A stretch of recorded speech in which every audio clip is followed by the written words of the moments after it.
हमारी बॉडी के muscles, hair growth, everything depend on testosterone. Okay. जब वही नहीं बन रहा बॉडी में, आपका ना मसल होगा ना आपकी बॉडी में फैट ज्यादा होगा, ओके, आप अनहेल्दी होंगे। हेलो नमस्कार दोस्तों, आप सब देख रहे हैं पॉडकेयर प्लस और मैं हूं पुष्पेंद्र सिंह। अभी तक के जितने भी वीडियोस हुए हैं ना, उनमें नॉलेज की बात कम हुई है, उनमें एक्सपीरियंस की बातें ज़्यादा हुई हैं। लेकिन जो आज से हम कोशिश कर रहे हैं, आज से नहीं, लास्ट 2 वीडियोस हमारी और भी हो चुकी हैं, उनमें भी हमने नॉलेज की बात ज़्यादा करी है, एक्सपीरियंस की बात कम करी है। इस वीडियो में सारे के सारे जितने भी यूथ के क्वेश्चंस हैं, जितने भी पेरेंट्स के क्वेश्चंस हैं, वो मैंने क्लियर करने की कोशिश करी है। होप सो मैं कर पाया, बट अगर नहीं हुआ है तो कमेंट सेक्शन खुला है और मैं हमेशा खुला रखता हूँ, मैं बंद नहीं रखता।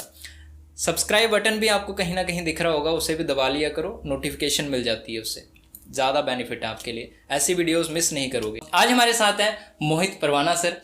सर आपका बहुत बहुत यहाँ पर स्वागत है। Thank you. सबसे पहले अजय सर को थैंक यू मुझे बुलाने के लिए, और यस करते हैं बात। यहाँ आके कैसा लगा? बहुत पॉजिटिव वाइब्स है। मुझे भी आ रही है। बिल्कुल बिल्कुल। एक चीज़ पूछूंगा आपसे जी। आपने मेरे को जब हम डिस्कस कर रहे थे, आपने बताया था आप सर्टिफाइड हैं। Yes. किस चीज़ में सर्टिफाइड हैं, आप खुद बता दें। मेरे पास 4 सर्टिफिकेशंस हैं। Okay. फिटनेस ट्रेनर की, सप्लीमेंट स्पेशलिस्ट, न्यूट्रिशनल, Okay. और पीईडीज की। PEDs, PEDs, anabolic androgenic steroids. Okay, इस पर भी बात करेंगे। बिल्कुल बिल्कुल। ठीक है, स्टार्ट करूंगा। आज मैं सोच रहा था ये जो वीडियो है ना, पेरेंट्स के लिए बनाई जाए, क्योंकि आपको पता है एक न्यू बूम आ रहा है। किस में? आपकी इंडस्ट्री में, जिम इंडस्ट्री में, फिटनेस इंडस्ट्री में। बहुत सारे छोटी एज के बच्चे इसमें काम करना स्टार्ट कर गए। आपको पता होगा 8 साल का बच्चा भी आज के टाइम में जिम जाना पसंद कर रहा है। सो मैं आपसे ये पूछना चाहता हूँ, क्या वो 8 साल का बच्चा जो जिम जा रहा है, उसके पेरेंट्स के लिए ये बात ठीक है? जैसे कि आपने बोला कि बूम आ रहा है, सही बोल रहे हो, ट्रेंड आ गया है। जैसे हमारे टाइम क्या होता था, हम लोग क्रिकेट खेलते थे, जो कि स्पोर्ट्स खेलते थे, है ना। तो अभी जिम की तरफ ज़्यादा लोग जा रहे हैं। Yes. और एक ट्रेंड सा चल गया कि सबको वर्कआउट करना है और बॉडी बनानी है। तो फिटनेस के लिहाज से देखूँ तो बढ़िया चीज़ है ये, ठीक है, कि अगर आप अपने बच्चे को जल्दी स्पोर्ट्स में डाल रहे हो, ये भी स्पोर्ट्स ही है बाय द वे, जिम जो है, तो अगर डाल रहे हो तो बहुत अच्छी चीज़ है। लेकिन आप उसको लेके जा रहे हो तो उसके साथ एक ट्रेनर होना बड़ा ज़रूरी है। ठीक है, ठीक है, क्योंकि वो वहाँ जाके अपने आप वो इंजन ना कर ले, ठीक है। और अगर उसको इंजरी होगी तो वो लाइफ टाइम भी रह सकती है, जैसे लोअर बैक की इंजरी है या शोल्डर की इंजरी है।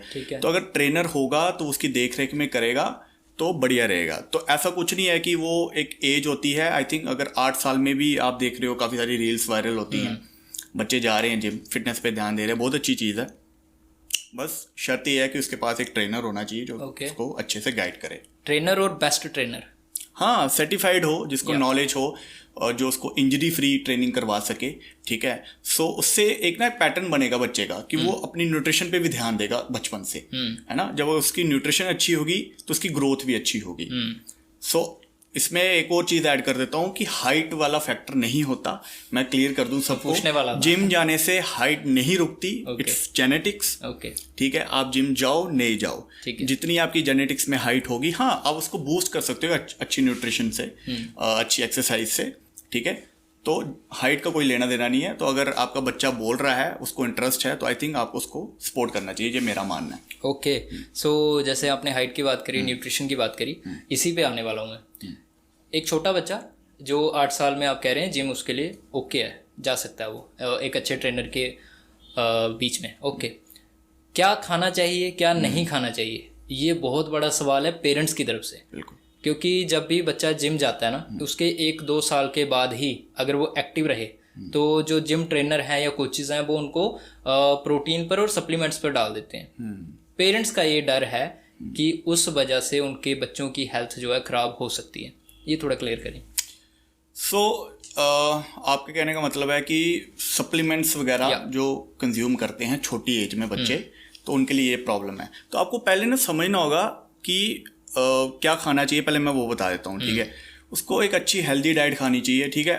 जब वो जिम जाएगा ना तो ऑटोमेटिकली उसका एक पैटर्न बनेगा, जैसे मैंने पहले बताया, ठीक है। वो न्यूट्रिशन पे अच्छे से ध्यान दे पाएगा। क्यों? क्योंकि वो वर्कआउट कर रहा है, उसको मज़ा आ रहा है, ठीक है। अब अच्छी डाइट में बहुत सारे सोर्सेज हो सकते हैं। अगर नॉन वेजिटेरियन है तो बहुत सारे सोर्सेज हैं, एग्स हैं, चिकन है, मीट है, ठीक है। वेजिटेरियन में पनीर है, ठीक है, प्रोटीन सोर्सेज, और कार्बोहाइड्रेट्स में अपना ओट्स हैं, चपाती है, राइस हैं, ये तो हमारे घर में चलता ही है। तो ये चीज़ें वो खाएगा तो उसकी ग्रोथ भी अच्छी होगी, ठीक है। और जो पैकेट फूड आते हैं हम मार्केट में, जैसे चिप्स, कुरकुरे, जो भी होता है ना, मैगी वगैरह, उससे वो खुद ही दूर रहेगा जब वो वर्कआउट करेगा। ये दूर रहने वाली चीजें हैं? बिल्कुल, ओके, इनसे तो दूर ही रहना चाहिए। इस पर मैं एक चीज छेड़ने वाला हूँ, इस चीज को। आपको पता होगा आज के जो बच्चे हैं, अगर वो 1 साल अपना बिता देते हैं आफ्टर बर्थ, 1 साल के बाद ही उनको पैकेट्स खाने की आदत पड़ जाती है। क्या उन 1 साल 1.5 साल के बच्चों के लिए ये चीज़ ठीक है? मैं आज आपको ना पॉडकास्ट में एक कुछ पेरेंट्स को कड़वी लगेगी बात, ठीक है, सारी गलती पेरेंट्स की है। ओके। 1-1.5 साल के बच्चे को नहीं पता होता उसने क्या खाना है। अगर उसके पेरेंट्स एजुकेटेड हैं तो वो खुद ही अच्छी न्यूट्रिशन की तरफ उसको लेके जाएंगे, ठीक है। अगर उसके खुद के आप एग्जाम्पल सेट करते हो ना, अगर आप घर पे ला रहे हो भुजिया, चिप्स, कुरकुरे, चाय के साथ लग रहे हो खाने, तो आपका बच्चा क्या सीखेगा आपसे? ओके, वो भी यही सीखेगा ना। अगर आपकी न्यूट्रिशन ऑन पॉइंट है, ठीक है, आप खुद फिट हैं, आप अच्छी डाइट खाते हैं, तो बच्चा आपसे वही सीखेगा बचपन से, ठीक है।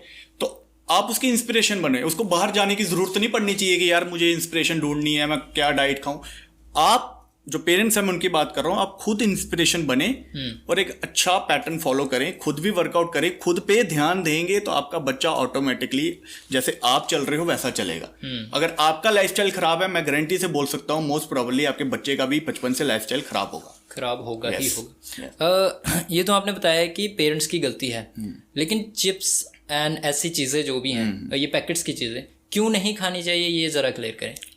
सर देखो, उसमें तो सबको पता है भर भर के आर्टिफिशियल चीज़ें होती हैं, उसमें शुगर है, सोडियम है, ठीक है।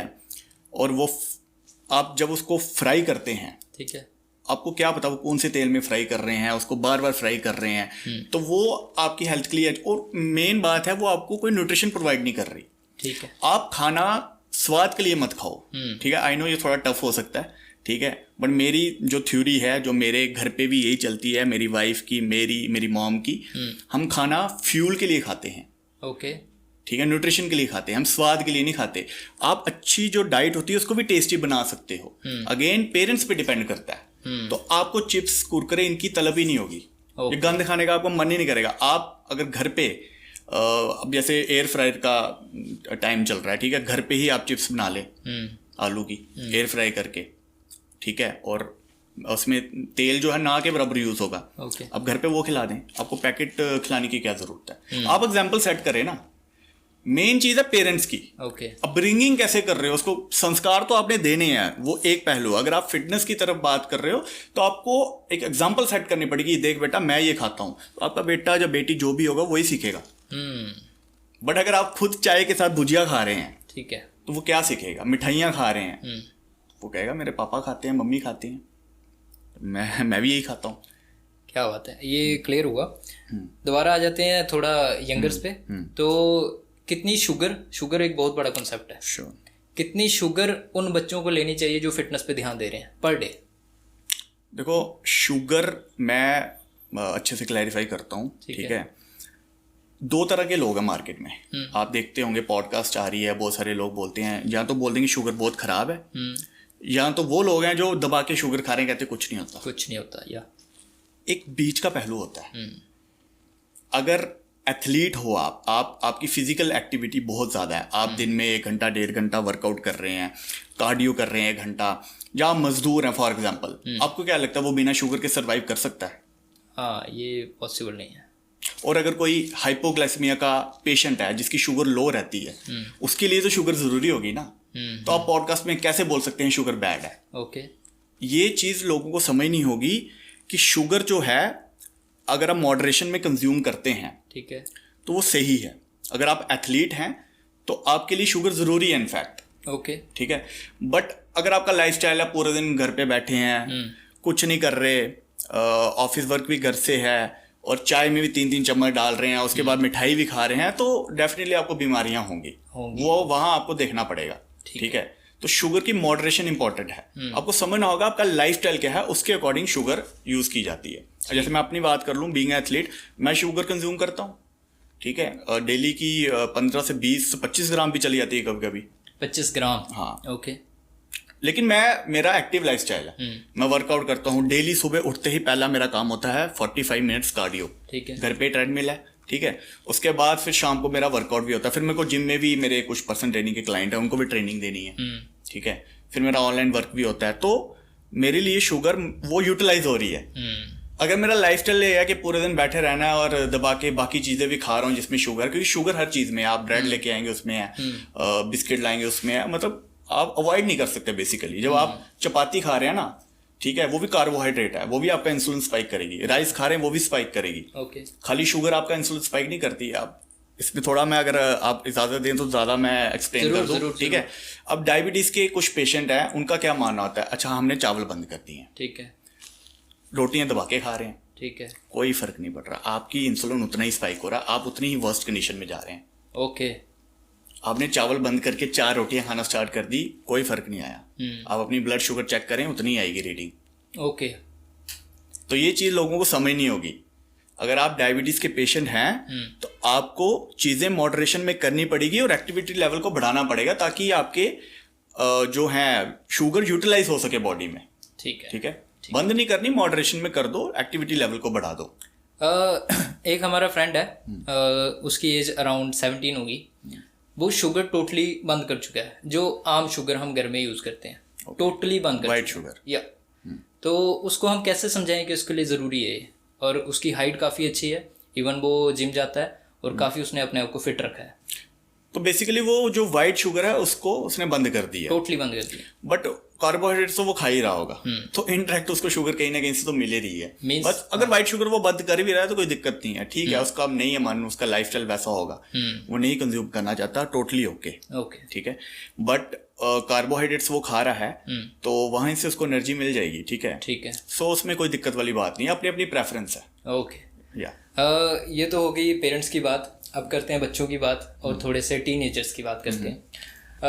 अभी जैसे हम प्रेप कर रहे थे तो मैंने एक आपसे फनी क्वेश्चन पूछा था, और ये बहुत अच्छा क्वेश्चन है और ये बहुत लोगों ने मुझसे पूछा। रिसेंटली हमने एक और वीडियो करा था, उसमें भी उसके कमेंट सेक्शन में बातचीत हुई थी कि क्या बियर पीने से बॉडी पर कोई साइड इफेक्ट या उसको न्यूट्रिशन या बॉडी बन सकती है क्या बियर पीने से, ऐसा कुछ है?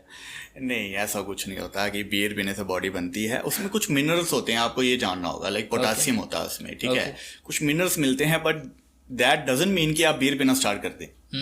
आप उसको मॉडरेशन में रखें, मैं ये नहीं बोल रहा बंद कर दें, ठीक है। ओकेजन पे हम लोग भी पीते हैं, ठीक है, आप महीने में 1 बार पी ली, 2 बार पी ली, डेली बेसिस पे पी रहे हैं तो एक बॉडी बने ना बने, एक चीज जरूर होगी, पेट बाहर जरूर आएगा। ओके, टमी बार आएगा। इट मींस फैट का वो सोर्स है? फैट का सोर्स नहीं है, बियर मोस्टली कार्बोहाइड्रेट्स का सोर्स होता है, ठीक है। बट आप समझिए इस बात को, बियर में कैलोरीज हैं, अगर आपकी ओवरऑल दिन की कैलोरीज जो हैं उसमें एडजस्ट हो रही है, पी सकते हैं, लेकिन अगेन वो एक अच्छा न्यूट्रिशन सोर्स नहीं है, ये लोगों को समझना होगा। हम खाना खाते हैं फ्यूल के लिए, न्यूट्रिशन के लिए, हम मजे के लिए नहीं कर रहे, ठीक है। ऐसे तो डेली आपने देखा होगा कुछ पतले लोग होते हैं, वो डेली बियर भी पी लेंगे, कुछ भी कर लेंगे, नहीं होंगे मोटे, नहीं होंगे, या क्योंकि उनकी डेली कैलोरी इनटेक जो है उसमें वो एडजस्ट हो रहा है और उनका मेटाबॉलिज्म हाई है, बर्न कर रही है बॉडी। लेकिन सेम एप्लीकेबल उन बंदों पे नहीं होगा जिसका मेटाबॉलिज्म थोड़ा स्लो है। वो बियर पी के बैठ गया, सोचा बॉडी बनेगी, पेट निकाल के बैठ जाएगा। ओहो, मतलब मुश्किल, बियर बैली जिसको बोलते हैं, काम खराब है, काम खराब है बिल्कुल। बियर और अल्कोहल कभी भी सेफ नहीं हो सकता। जो भी आपको बोल रहा है कि सेफ है, जहाँ तो वो एजुकेटेड नहीं है, जहाँ तो वो फिर उसकी खुद की फिजिक नहीं है, दोनों में से एक चीज तो जरूर होगी। क्या बात है। अच्छा, अब एक क्वेश्चन है जो कि बहुत ज़्यादा कंट्रोवर्शियल है और इसको कुछ बड़े इन्फ्लुएंसर्स ने भी प्रमोट किया है एक टाइम में। स्टीरॉइड्स आपने सुना होगा, और इस पर अब जो लड़के पहले इन्फ्लुएंस कर रहे थे, अब वो इसको निगलेक्ट कर रहे हैं। वो कह रहे हैं कि ये चीज़ बिल्कुल खराब है और बॉडी के लिए बिल्कुल ठीक नहीं है। अच्छा, जो लेटेस्ट हमारा वीडियो हुआ था उसमें भी हमने इसकी बात करी थी, लेकिन आज हम इसमें डीप में जाएंगे थोड़ा सा। किस तरह के स्टीरॉइड्स बॉडी को हार्म कर रहे हैं और किस तरह के बॉडी को फ़ायदा दे रहे हैं, ये थोड़ा सा क्लियर करें। तो अभी रिसेंटली मैंने वीडियो बनाई थी उन पे, तो आपने शायद देखी होगी, रील मैंने बनाई थी। तो आपका सवाल है कि पहले वो लोग यूज कर रहे थे और अब उसके अगेंस्ट हो गए, है ना, और कौन से स्टेरॉइड अच्छे हैं, कौन से बुरे हैं। सो स्टेरॉइड्स ना तो अच्छे हैं ना तो बुरे हैं, ओके, ठीक है। आपको समझना होगा एनाबॉलिक एंड्रोजेनिक स्टेरॉइड्स जो हैं वो मेडिकली भी यूज होते हैं, पेशेंट्स के लिए यूज होते हैं, ठीक है। बहुत सारे ऐसे कंपाउंड हैं जो बर्न विक्टिम्स होते हैं, जब उनका पूरा शरीर जल जाता है किसी भी कारणवश, तो उनको दिए जाते हैं ताकि उनकी रिकवरी अच्छी हो, उनका मसल मास बचा रहे, ठीक है।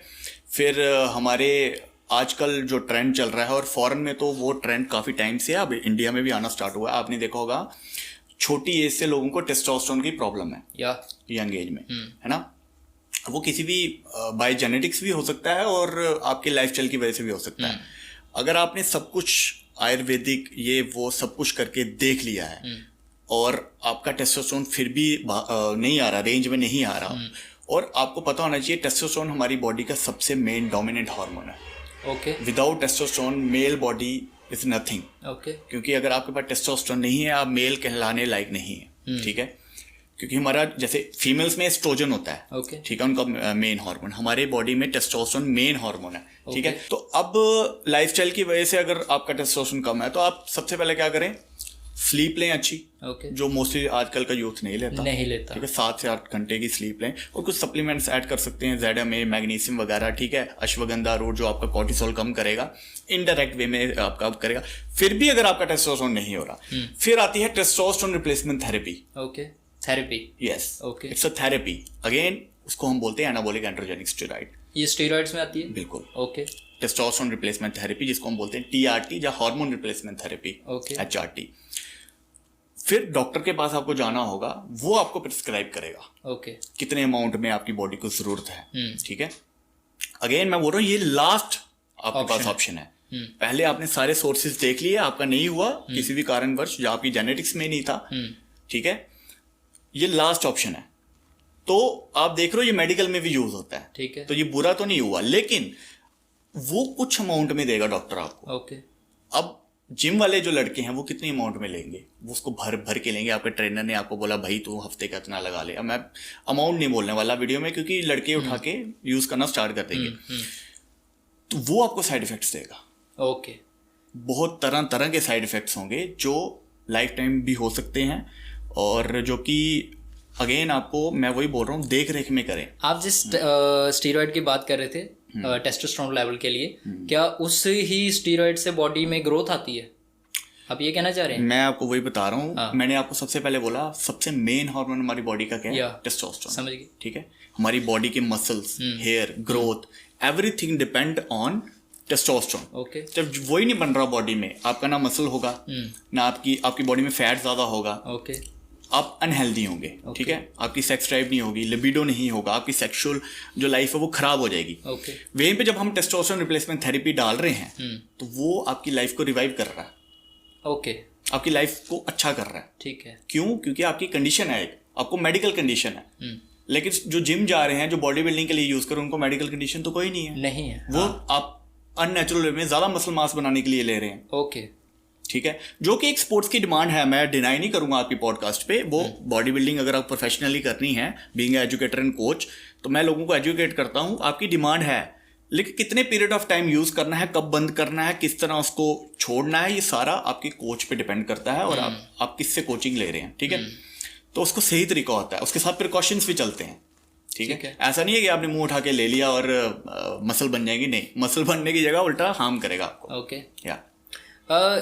ये तो काफ़ी बड़ी बात है, लेकिन इसके साइड इफ़ेक्ट बहुत बड़े हैं जो आपको पता है। उन साइड इफ़ेक्ट्स पर भी थोड़ी बात बता दीजिए, क्योंकि हमने बेनिफिट तो बता दिए, कहीं सभी ना स्टार्ट कर दें, थोड़े साइड इफ़ेक्ट भी बता दें। साइड इफ़ेक्ट देखो, टेस्टोस्टेरोन जैसे कि मैंने बोला, अगर आप TRT पर्पस के लिए नहीं ले रहे हैं, बॉडी बिल्डिंग के लिए ले रहे हैं, और आपको पता नहीं है आप क्यों ले रहे हैं, और आपने लगाना स्टार्ट कर दिया, जो पहला साइड इफ़ेक्ट होगा आपको, टेस्टोस्टेरोन हमारी बॉडी में खुद बनता है, जैसे मैंने बताया, उसका एक मेन फंक्शन है, टेस्टोस्टेरोन कन्वर्ट होता है एस्ट्रोजन में, जो कि एक फीमेल हार्मोन है, ठीक है।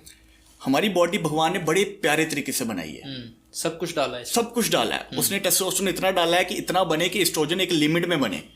जब आप बाहर से ज्यादा डोजेस लगा रहे हैं तो आप क्या एक्सपेक्ट करते हैं, वो थोड़ा बनेगा एस्ट्रोजन, वो भी ज्यादा बनेगा।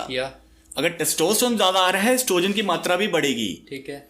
उसके बाद क्या होगा, सबसे पहला साइड इफेक्ट होगा आपको, आपकी बॉडी में वाटर रिटेंशन ज्यादा होगी, ब्लड प्रेशर बढ़ेगा, गाइनोकमेस्ट्रिया होगा, आपने एक टर्म सुनी होगी, जो एक मेल चेस्ट के अराउंड एक गांठ बन जाती है, वो होगा, आपको प्रोलैक्टिन लेवल बढ़ सकते हैं, अगेन उससे गाइनो होगा, ठीक है। आपका डीएसटी ज़्यादा बनना स्टार्ट होएगा, क्योंकि ये भी हमारी मेन जो है बॉडी का एक फंक्शन है कि जो टेस्टोस्टेरोन है वो डाईहाइड्रोटेस्टोस्टेरोन एक टर्म है, उसमें कन्वर्ट होता है। हमारी बॉडी में डाईहाइड्रोटेस्टोस्टेरोन भी होता है, टेस्टोस्टेरोन भी होता है, ठीक है।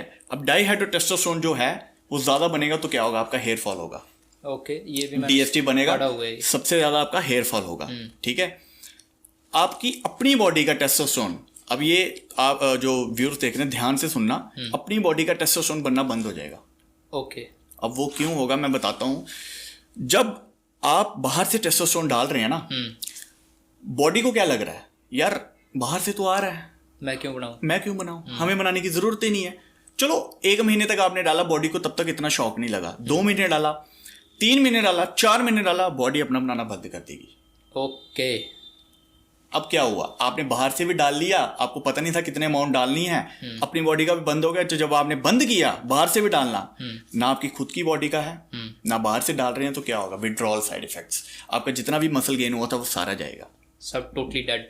ओके, सारा मसल भी जाएगा, और इनफैक्ट हो सकता है जितनी आपकी पहले बॉडी थी उससे भी कम हो जाए, और आपको सुसाइडल थॉट्स भी आए, और आपको तरह तरह के हार्मोनल इश्यूज हो, एक्ने हो जाए, गाइनो हो जाए, हेयर फॉल होना स्टार्ट हो जाए, तो आपकी लाइफ जो है बेसिकली हेल बन जाएगी। अगर आपको, again I am repeating, education very important, education is very important, ठीक है। बीइंग एजुकेटर मैं लोगों को यही सिखाता हूं, भाई एजुकेशन लो। जस्ट बिकॉज किसी के बड़े डोले हैं, बड़ी उसने स्टेज खेल ली है, कंपटीशन खेल लिया है, विन कर लिया है, that doesn't mean he is educated.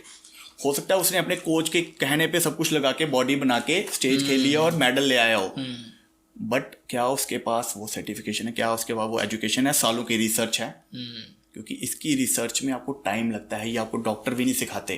Okay, doctors को ये नहीं पढ़ाया जाता, आपको खुद करनी पड़ेगी, आपको रिसर्च पेपर पढ़ने पड़ेंगे, आपको ड्रग की फार्माकोकाइनेटिक्स समझनी पड़ेगी, डायनेमिक्स समझनी पड़ेगी, कैसे ड्रग जाता है, यूटिलाइज होता है, मेटाबोलाइज होता है, एक्सक्रीशन कैसी होती है ड्रग की, उसकी हाफ लाइफ कितनी है, एलिमिनेशन हाफ लाइफ कितनी है, बहुत कुछ आपको सीखना पड़ता है। और हमारे इंडिया में यही प्रॉब्लम है, लोग एजुकेशन नहीं चाहते, बॉडी चाहते हैं। ओके ओके ओके, ये बहुत ब्रॉड कॉन्सेप्ट हो गया। मुझे ऐसा लगता है कि किस एज के या किन लोगों को स्टीरॉयड लेना चाहिए, जो फिटनेस में है मेरे जैसे, जो सुबह जा रहे हैं 15-20 मिनट के लिए सिर्फ अपने आप को हेल्दी रखने के लिए, क्या उनको ज़रूरत है इस चीज़ की, या फिर जो लोग बहुत बड़े बड़े इंटरनेशनल लेवल पर अपने आप को शो करने जा रहे हैं उनको ज़रूरत है? प्लीज़ देखो, आप फिटनेस के लिए जिम जा रहे हैं, फिटनेस का मतलब क्या है, फिटनेस मतलब आप फिट रहना चाहते हैं, तो आपको ड्रग्स की क्या ज़रूरत है, या you can do with normal nutrition, and आप सप्लीमेंटेशन कर सकते हो कुछ, ठीक है, जो हम आगे बात करेंगे। एक एसेंशियल सप्लीमेंट्स होते हैं, वो ऐड करके आप फिट कर सकते हो अपनी बॉडी को।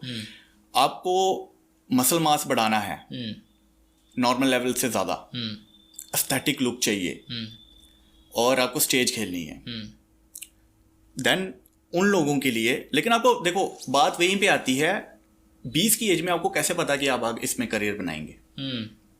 ओके, 20 साल का बच्चा, उसको भी यही नहीं पता उसने लाइफ में आगे क्या करना है। वो अगर स्टेरॉइड ले रहा है, कह रहा है मैंने बॉडी बिल्डिंग में करियर बनाना है, आई डोंट थिंक सो उसको भी पता है उसने क्या करना है। हो सकता है एक थोड़ी देर यूज करके वो बंद कर दे, तो उसको साइड इफेक्ट्स भी होंगे। तो ये डिसीजन जो है अपने पेरेंट्स के साथ बैठें, उनको बता दें।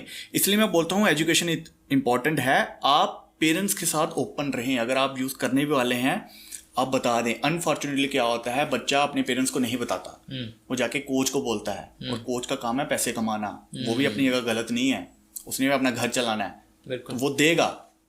बट आप अपने पेरेंट्स के साथ ओपन रहेंगे ना, तो लाइफ टाइम आगे अच्छा रहेगा सब कुछ, ठीक है। ओके, तो स्टेरॉइड्स की जरूरत, जैसे मैंने बताया, आप बोल रहे बड़े बड़े बॉडी बिल्डर्स, अनफॉर्चुनेटली आज के टाइम पे इंस्टाग्राम इन्फ्लुएंसर जितने भी हैं सब ले रहे हैं।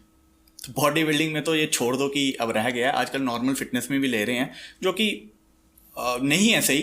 बट सोशल मीडिया की डिमांड इतनी ज़्यादा है कि सबको ग्रो करना है, सबको दिखाना है कि आई एम द बेस्ट, तो लोग ले रहे हैं। क्या बात है। ये बात रही कि क्या इनटेक किया, लेकिन एक कॉन्सेप्ट और भी है जो मेरे से काफ़ी ज़्यादा पूछा जाता है, बॉडी वॉशिंग। हाँ। ये आपको ही पता होगा क्योंकि आप ट्रेनर हैं और खुद भी बॉडी बिल्डर हैं। क्या चीज़ है ये, इसको क्लियर करें। बड़ा ही प्यारा क्वेश्चन आपने पूछा, और मज़ा आ गया मेरे को, ऑनेस्टली बोल रहा हूँ आपसे। ये जो बॉडी वॉशिंग जो वर्ड है ना, ये मुझे भी नहीं पता कहाँ से आया, ये पुराने जो हमारे गुरुजी कल्चर है वहाँ से आया। ओके। फिटनेस में बॉडी वॉशिंग जो एक वर्ड है एग्जिस्ट ही नहीं करता। मैं आपको एक बात बताऊँ, ठीक है, लेकिन फिर भी लोग करवा रहे हैं। मैं आपको बताता हूँ इसका एक्चुअल मतलब क्या है। इसका मतलब है post cycle therapy. Okay. Body washing क्या है? आप क्या सर्फ एक्सेल लेके उसको वॉश करेंगे? या ये अगर किसी क्लाइंट को उसका गुरुजी बोल रहा है बॉडी वॉश, उसको पूछना चाहिए क्रॉस क्वेश्चन, भाई क्या बॉडी वॉशिंग, क्या सर्फ एक्सेल से मेरी वो वॉशिंग करेगा? ठीक है। पोस्ट साइकिल थेरेपी, मैं इसलिए आपको अगेन बार बार बोल रहा हूँ, एजुकेशन बहुत इंपॉर्टेंट है। गुरुजी कल्चर बंद करना है हमें इंडस्ट्री में। ओके। इसका मतलब होता है पोस्ट साइकिल थेरेपी। क्लियर करें। पोस्ट साइकिल थेरेपी होती है जब आपने एक स्टेरॉइड का साइकिल किया है, ठीक है, 3 months 4 months for your particular body building competition, okay, for photoshoot. उसके बाद आपको स्टेरॉइड्स बंद करने होते हैं। ठीक है। जैसे कि मैंने स्टार्टिंग में आपको बताया कि आपकी खुद की बॉडी का बंद हो चुका होगा, टेस्टोस्टेरोन बंद हो गया, ठीक है। अब उसको स्टार्ट भी तो करना है। ओके। उसको स्टार्ट करने के लिए भी ड्रग्स बने हैं। ओके। उन ड्रग्स को जब हम यूज करते हैं उसको बोलते हैं पोस्ट साइकिल थेरेपी। या वो डिपेंड करता है कितनी उसकी ड्यूरेशन रहती है, और डिपेंड करता है आपको ड्रग्स कब बंद करने हैं जो आप यूज कर रहे थे, उसकी हाफ लाइफ पे डिपेंड करता है। ठीक है। वो बंद करके देन आप पोस्ट साइकिल थेरेपी करते हैं किक स्टार्ट करने के लिए अपने पिट्यूटरी को। ओके। ठीक है। हमारे पिट्यूटरी भूल चुकी होती है टेस्टोस्टेरोन बनाना, मतलब पिट्यूटरी सिग्नल देती है टेस्टिकल्स को, टेस्टिकल्स ने टेस्टोस्टेरोन बनाना बंद कर दिया है। क्यों? बाहर से एम्पल अमाउंट आ रहा है। ओके। फिर जब वो शॉक लगता है ना उन ड्रग्स से, बॉडी को याद आता है भाई बाहर से भी नहीं आ रहा, खुद का हमें स्टार्ट करना पड़ेगा। Okay okay okay. उसको हम टर्म बोलते हैं पोस्ट साइकिल थेरेपी। अनफॉर्चुनेटली गुरुजी कल्चर में बोला जाता है बॉडी वॉशिंग। अब मुझे आप बताओ इसमें कोई रिलेट होता है ये वर्ड? ये बिल्कुल भी नहीं होता। बिल्कुल नहीं होता। तो ये चीज है, यानी कि किसी चीज को री किक करने के लिए हम एक ड्रग दे रहे हैं और उसको बॉडी वॉशिंग का नाम दिया जा रहा है, लेकिन है ये भी इनटेक ही है। एक ड्रग नहीं है, काफी सारे ड्रग यूज किए जाते हैं। पहले ब्लड वर्क होता है, मैं बता दूं सबको। ऐसा नहीं होता कि आपने कोई ड्रग्स यूज किया और आपके कोच ने बोला भाई हाँ जा केमिस्ट के पास ये लगा ले, और यही होता है मोस्टली। कोई ब्लड वर्क नहीं करता। अपने ब्लड वर्क करो, अपनी एस्ट्रोजन की मात्रा देखो, प्रोलैक्टिन की मात्रा देखो, LH और FSH देखो, luteinizing hormone, follicle stimulating hormone, वो देखो किस रेंज में है। देन आपकी पोस्ट साइकिल थेरेपी डिजाइन की जाती है। ठीक है। फिर पोस्ट साइकिल थेरेपी बंद होती है, अगेन टेस्ट होता है कि बॉडी का सब कुछ हुआ नॉर्मल। अगर नहीं हुआ है देन अगेन आपको ड्रग्स कंटिन्यू करने पड़ेंगे, या जो भी है डॉक्टर के कंसल्ट करना पड़ेगा। यस, तो ये होता है। क्या बात है। आपने बात करी है गुरुजी कल्चर की। मैं आपसे पूछना चाहता हूँ, आपने बहुत सारे बच्चे ट्रेन किए हैं, बहुत सारे को। आपको जैसे आप बोल रहे हैं कि ट्रेनर बोलता है ये लगा ले, आप किस तरीके से अपने बच्चे को ट्रीट करते हैं? देखो, मैं आपको एक चीज और क्लियर कर दूं। कोई मेरे को बोले, आपने मेरे को बोला आप बॉडी बिल्डर रह चुके हैं। मैंने एक बार कंपटीशन खेला है, मेरा बॉडी बिल्डिंग से कोई लेना देना नहीं है, मैं खुद बॉडी बिल्डिंग नहीं करता। ओके। ठीक है। ओके। फिजिक बना रखी है, डिसेंट फिजिक है, कोई ये नहीं बोल सकता कि बॉडी नहीं है, बॉडी बना रखी है। लेकिन मेरा प्राइमरी काम है एजुकेशन देना और कोचिंग देना। हमारे यूथ को ये समझना होगा कोच और बॉडी बिल्डर में बहुत फर्क होता है। और एक एजुकेटर में और एक बॉडी बिल्डर में जमीन आसमान का फर्क है। ठीक है। ठीक है। जैसे आप विराट कोहली का देख लो, उनका जो कोच है वो खुद इतना बड़े क्रिकेटर नहीं बन पाए। ठीक है। बट विराट कोहली है। ठीक है। तो यही चीज मैं समझाना चाहता हूं, आप किसी की बॉडी देख के उसके पास ना जाए। हो सकता है उसकी बॉडी के साथ उसको नॉलेज हो, देन बात अलग है। लेकिन इतने डोले बनाए हैं, उसने क्या क्या सब्सटेंस यूज किए हैं, अपनी लाइफ में उसकी क्या पता जिंदगी कितनी खराब हो रखी है, कितना डिप्रेशन में है, तो वो आपको क्या कोचिंग देगा? ओके। ठीक है। अगर उसको नॉलेज है वेल एंड गुड, आप उससे ट्रेनिंग ले। ठीक है। तो क्वेश्चन क्या था आपका? मेरा क्वेश्चन ये था कि आपने बहुत बच्चे ट्रेन किए हैं, सो आप अपने बच्चों को ऐसे ही ट्रेन करते हैं कि ये लगा लेना? नहीं, एक्सप्लेन करते हैं? नहीं, सबसे पहले तो मैं करता हूँ मना। ओके। डायरेक्ट मना। मैं आपको चैट्स दिखा दूं, सबसे पहले मेरा काम होता है मना करना। भाई तूने लेने क्यों है? मैं कंसल्टेशन चार्जेस लेता हूँ, मेरे पास ऑनलाइन जो भी आता है मैं उससे पेड कंसल्टेशन लेता हूँ, उससे बात करता हूँ, आधे घंटे पहले समझाता हूँ। आदत क्या है ना यूथ की, मैं कितना भी समझाऊंगा उन्होंने करना वही है जो वो करना चाहते हैं। ओके। मैं फिर बोलता हूँ अपने पेरेंट्स से बात करो। अगर वो 25 से नीचे हैं, 25 से ऊपर वाला इतना मेच्योर इनफ होता है कि उसको आगे क्या करना है क्या नहीं। या फिर अगर किसी की जॉब है, वो स्टेबल है अपनी लाइफ में, तो देन मैं उसको बोलता हूँ ठीक है भाई तू स्टेबल है, सब कुछ है तेरे पास, पेरेंट्स से पैसे मांगने की जरूरत नहीं पड़ेगी। वरना क्या होता है ना, बच्चे आते हैं पेरेंट्स से कब तक पैसे मांगोगे यार आप? इसमें लगता है पैसा, सस्ते तो आते नहीं है, बहुत मोटा ना ही सप्लीमेंट सस्ते आते हैं, ठीक है। तो आप चलो 1 महीने का आपने कर लिया, अगले महीने आपके पास पैसे नहीं रहे, फिर क्या करोगे? हार्मोन्स के साथ भी खेल लिया, उनका बेड़ा गर्क हो गया और बॉडी भी नहीं बनी और सत्यानाश कर लिया बेसिकली बॉडी का। तो मैं करता हूँ मना, बट फिर भी कुछ लोग जो होते हैं ना फिर बोलते हैं सर करना है, हमें यूज करना ही है। तो फिर मैं उनको समझाता हूँ भाई इतना पैसा लगेगा, ऐसा सा होगा, विड्रॉल साइड इफेक्ट्स भी होंगे, मेंटली प्रिपेयर्ड हो, वेल एंड गुड है, आ जाओ मेरी ट्रेनिंग में। ओके, मेंटली प्रिपेयर्ड नहीं हो, I can't train you. Okay, simple, मेरी थ्योरी ये है। और अभी करंटली जो मेरे साथ क्लाइंट्स है 25 से 30 क्लाइंट है ऑनलाइन, ठीक है, जो अभी करंट चल रहे हैं। बहुत सारे ऐसे भी हैं जो गाली देके निकल गए हैं। क्यों? क्योंकि देखो मैं उनको देता हूँ टफ प्लान, डाइट प्लान दूंगा, वर्कआउट प्लान दूंगा, फॉलो करेंगे 1 महीना। अब 1 महीने में जो रिजल्ट मिलेगा, ठीक है, अगले महीने फॉलो नहीं होगी, किस पे दोष डालेंगे? अपनी इनसिक्योरिटी वो कोच पे थोपेंगे, भाई हमसे नहीं हो रहा तो इसको गाली दो, निकल लो। तो ये तो होता रहता है हमारे साथ, मतलब गाली भी खानी है और बहुत सारे सपोर्ट भी करते हैं जो जेन्युइन क्लाइंट्स अभी भी मेरे साथ हैं। तो ये चलता रहता है। बेसिकली मैं मना करता हूँ, बट अगर किसी का पर्पस है और वो स्टेबल है लाइफ में, तो डेफिनेटली मैं उसको ऐसे नहीं करवाता, पहले ब्लड वर्क करवाता हूँ उनके बॉडी का, देखता हूँ। अभी मैं एग्जांपल देता हूँ, एक क्लाइंट है मेरे बेंगलोर से, वो 1 महीने से बोल रहे हैं यूज करना है, लेकिन उनकी ब्लड वर्क ठीक नहीं आ रहा, उनकी लीवर की वैल्यू ठीक नहीं हो रही, ठीक है। तो मैं उनकी पहले उनका लाइफस्टाइल ठीक कर रहा हूँ ताकि उनकी ब्लड वर्क ठीक हो जाए। तो देन हम एक शुरुआत भी करें, पहले से बॉडी अंदर से खराब है, ऊपर से आप ऐसी एनहांस वाली चीजें डाल दोगे तो बॉडी और वर्स्ट होगी। ओके, ये भी कोच को पता होना चाहिए कि कब स्टार्ट करना है कब नहीं। जस्ट बिकॉज आपने पैसे कमाने हैं, प्लीज जिंदगी के साथ मत खेलो किसी की, ये मेरा मानना है। क्या बात है। और ये माना जाता है और ये कहा जाता है कि जो आज ट्रेनिंग दे रहे हैं वो सिर्फ या तो ऑनलाइन छाने के लिए दे रहे हैं या पैसा कमाने के लिए दे रहे हैं। आपका क्या मानना है? देखो मैं एक चीज में एग्री करूंगा, पैसा सबको कमाना है, विदाउट मनी आप सरवाइव नहीं कर सकते। ओके, ठीक है, पैसा बहुत जरूरी है। ठीक है, कोई भी अगर कोई बोलता है मैं पैसे के लिए काम नहीं कर रहा तो वो झूठ बोल रहा है। पहली बात तो ये है। रही बात फेम की, मेरा ऐसा पर्सनल ओपिनियन है, मेरे को कभी भी फेम ने अट्रैक्ट नहीं किया। मैं बड़ा ही सिंपल बंदा हूँ, ठीक है, मैं बड़ी गाड़ी भी अफोर्ड कर सकता हूँ, बट मैं आपने देखा भी नॉर्मल गाड़ी में आया हूँ, ठीक है ना। मेरे को मतलब जो होता है ना कि ये लेना है वो लेना है, बड़ी सिंपल लाइफ जीने का मेरे को, मैं कपड़े भी ज्यादा महंगे नहीं डालता। आपके सामने देखो मैं इसमें आया हूँ, ठीक है। तो मेरा फेम से मुझे इतना अट्रैक्शन कभी नहीं हुई, बट हाँ पैसा कमाना है, क्योंकि पैसे से फैमिली चलेगी, फैमिली की जरूरतें पूरी होंगी, ठीक है, और समाज में हम हेल्प कर सकते हैं उन लोगों की जिनको नीड है, ठीक है।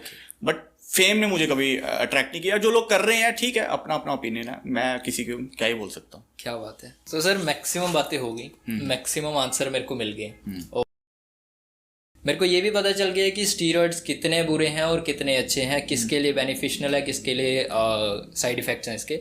बट मेरा एक कॉन्सेप्ट क्लियर नहीं हुआ, वो मैं आपसे पूछना चाहूँगा।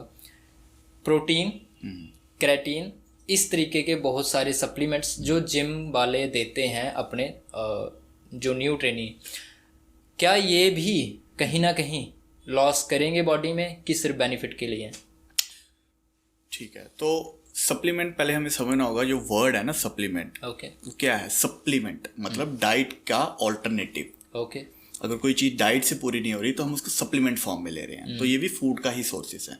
अब दिक्कत कहाँ आती है ना, अगेन मैं बार बार एक्सपोज कर रहा हूँ गुरुजी कल्चर को, no hate to guruji culture, but जो चीज़ है वो है फेक सप्लीमेंट की प्रॉब्लम है। आप जिम जा रहे हैं, आपको बिना लेबल के उसमें कुछ भी डाल के दे रहे हैं और आपका लीवर में प्रॉब्लम हो रही है, किडनी में, तो दोष किसका आएगा? प्रोटीन का। अगर आपको प्रोटीन दिया, गेनर दिया, कुछ भी दिया, तो पेरेंट्स के लिए सप्लीमेंट भी बुरे हैं और वो अपनी जगह सही हैं, पेरेंट्स की गलती नहीं है। अब प्रॉब्लम ये है, लोगों को एजुकेशन है, लोगों को अवेयर होना पड़ेगा कि जो आपको सप्लीमेंट ले रहे हो वो ऑथेंटिक कहाँ से लेना है। अगर जैसे वे प्रोटीन की मैं बात करता हूँ, ये भी फूड का ही सोर्स है, ये दूध से बनता है, ठीक है। सो दूध से बनी हुई आइटम कभी भी खराब नहीं हो सकती, ठीक है। वो आपको बेनिफिट देगी प्रोवाइडेड आप उतनी अमाउंट में ले रहे हैं जितनी आपको नीड है। अब पानी भी ज्यादा पियेंगे तो नुकसान करेगा ना। आप उसको ले रहे हो 6-6 स्कूप दिन के, तो वो नुकसान करेगा। आप 1 से 2 स्कूप, मैक्सिमम 3 स्कूप ले रहे हो, कोई हार्म नहीं करेगा, आपकी प्रोटीन की रिक्वायरमेंट होगी पूरी। सो बात वहीं पे आती है, आप ऑथेंटिक लेंगे, अच्छा लेंगे तो आपको बेनिफिट करेगा। Same goes with creatine. हाँ, लेकिन अगर आप वही फेक चीज ले रहे हैं तो वो आपको हार्म करेगी। तो सप्लीमेंट्स बिल्कुल आप ले सकते हैं, कोई दिक्कत नहीं है, प्रोवाइडेड आप ऑथेंटिक जगह से ऑथेंटिक सप्लीमेंट ले रहे हैं। ओके। एक और बात मैं यहाँ पर आपको क्रॉस करूँगा। पेरेंट्स का कहना ये भी है, कुछ मेरे साथ मदर्स जुड़ी हैं बहुत सारे बच्चों की, वो ये कहते हैं कि मैं इसको बादाम खिलाने तैयार हूँ, काजू, अखरोट, मतलब जितने भी तरीके के प्रोडक्ट्स हैं ये सब मैं उसको खिलाने के लिए तैयार हूँ, बस वो प्रोटीन ना खाए। तो प्रोटीन का अल्टरनेट है ये चीज़ें? नहीं नहीं नहीं, देखो पेरेंट्स को एक चीज समझनी होगी, 3 मैक्रोन्यूट्रिएंट है, कार्बोहाइड्रेट्स, प्रोटीन, फैट्स। ओके। जो जिनकी आप बात कर रहे हो, बादाम, काजू, ये सब ये डोमिनेटली फैट्स के सोर्सेज हैं, healthy fats I would say. मैं फैट्स में भी 2 टाइप के होते हैं, हेल्दी और अनहेल्दी, ठीक है। सो ये हेल्दी फैट्स का सोर्स है, तो ये प्रोटीन की रिप्लेसमेंट कभी भी नहीं हो सकते। इनमें प्रोटीन होता है बट डोमिनेट क्या है, फैट सोर्स है। ओके। सो प्रोटीन की जगह प्रोटीन है, आप उसको बादाम काजू से रिप्लेस नहीं कर सकते। बादाम काजू की जगह अपनी जगह है, आप उसको प्रोटीन जो है सप्लीमेंट से या दूसरी फॉर्म में फूड सोर्सेज से ले रहे हैं वो नहीं कर सकते। ओके। तो तीनों मैक्रोन्यूट्रिएंट हमारी बॉडी के लिए ज़रूरी हैं। कार्बोहाइड्रेट्स हमारी एनर्जी के लिए ज़रूरी हैं, जो हम डे टू डे एक्टिविटी करते हैं, physical activity. Protein building blocks of अब मतलब लाइफ है, क्योंकि वो हमारे मसल्स को रिपेयर करता है। अमीनो एसिड्स हैं, ठीक है। और जो फैट्स हैं वो हमारे हार्मोनल फंक्शंस के लिए इंपॉर्टेंट है। ओके। ठीक है, जो हमारे अंदर के हार्मोन्स हैं, स्किन है, ठीक है, ओमेगास वगैरह, ये उनके लिए इंपॉर्टेंट है। तो तीनों की अपनी जगह है। एक क्वेश्चन और रहता है, ओमेगा 3 का नाम आपने सुना होगा, ओमेगा 3, 6 एंड 9। 6 एंड 9 तो हमें आम ऑयल वगैरह से मिल ही जाता है, लेकिन जो 3 का है ना, इसमें बहुत सारे वेजिटेरियन का क्वेश्चन है ये। जो वेजिटेरियन बॉयज़ हैं वो कहते हैं कि मेरे को ओमेगा 3 भी चाहिए और वेजिटेरियन चाहिए, तो वो कैसे अपने आप को मेंटेन करें? बिल्कुल सिंपल आंसर है इसका, फ्लैक्सीड ऑयल सप्लीमेंट मिलता है बाजार में, अमेजोन से मिल जाएगा। फ्लैक्सीड ऑयल को ऐड करें, उसमें अच्छा खासा ओमेगा 3 है, तो वेजिटेरियन के लिए हो गया। ओके। यानी कि उनको फिश ऑयल की जरूरत नहीं, बिल्कुल नहीं है। ओके, बिल्कुल। सो ये थी बहुत अच्छी वीडियो, थैंक यू। और ये थे बहुत अच्छे आंसर्स। Thank you. मैं ये कहूँगा ऐसी वीडियोस आगे लाते रहेंगे। सो आपको हमारी बहुत ज़्यादा नीड है, और मोहित सर जैसों की भी आपको बहुत ज़्यादा नीड है, जो गुरुजी सिस्टम और गलत तरीके से प्रोवाइडेड जितने भी सप्लीमेंट्स हैं उनको बताने की जुर्रत रखते हैं। मैं ये शब्द यूज़ करूँगा, बताने की इवन जुर्रत रखते हैं कि भाई डरते नहीं है किसी से। तो इनकी भी ज़रूरत है। आप इनके जैसे बहुत सारे जो लोग हैं जो सही काम कर रहे हैं उनको फॉलो करें, एज कम्पेयर टू उनको मत करें जो दिखने में ज़्यादा अच्छे हैं लेकिन अंदर से पता नहीं क्या है। So thanks a lot sir, आपका ये जो हमारे ऊपर आभार है हमारी ऑडियंस के लिए, ये हम व्यक्त नहीं कर सकते। सो इस वीडियो को करते हैं यहीं पर एंड, और मिलते हैं आपको नेक्स्ट एपिसोड में। Thank you, thanks a lot.